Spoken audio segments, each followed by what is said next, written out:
வாசிக்க வேண்டிய பகுதி மார்க்கு 7ஆம் அத்தியாயம் முதல் 13 வசனங்கள். எருசலேமில் இருந்து வந்த பரிசேயரும் வேத பாரகரில் சிலரும் இயேசுவினிடம் கூடி வந்தார்கள். அப்பொழுது அவருடைய சீடர்கள் சிலர் கழுவாத அசுத்த கைகளாலே சாப்பிடுகிறதை அவர்கள் கண்டு குற்றம் பிடித்தார்கள்.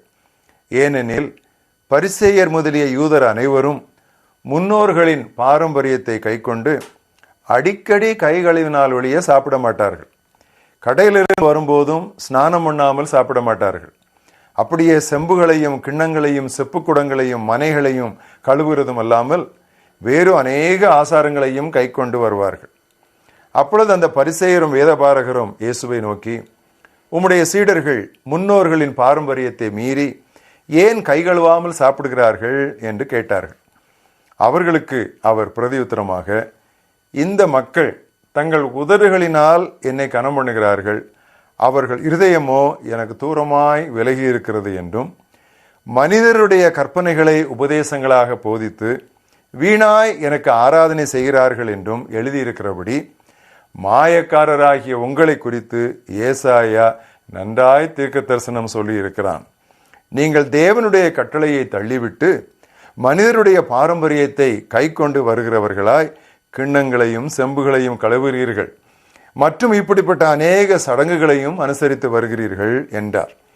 பின்னும் அவர் அவர்களை நோக்கி, நீங்கள் உங்கள் பாரம்பரியத்தை கை கொள்ளும்படி தேவனுடைய கட்டளைகளை உயர்த்தமாக்கினது நன்றாயிருக்கிறது.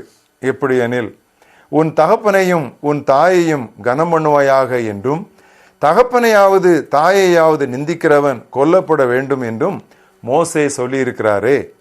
நீங்களோ ஒருவன் தன் தகப்பனையாவது தாயையாவது நோக்கி, உனக்கு நான் செய்யத்தக்க உதவி ஏதும் உண்டோ, அதை கொர்பான் என்னும் காணிக்கையாக கொடுக்கிறேன் என்று சொல்லி அவனுடைய கடமை அதனால் தீர்ந்தது என்று சொல்லி அவனை இனி தன் தகப்பனுக்காவது தன் தாய்க்காவது யாதொரு உதவியும் செய்ய விடாமல் நீங்கள் போதித்த உங்கள் பாரம்பரியத்தினால் தேவ வசனத்தை அவமாக்குகிறீர்கள்.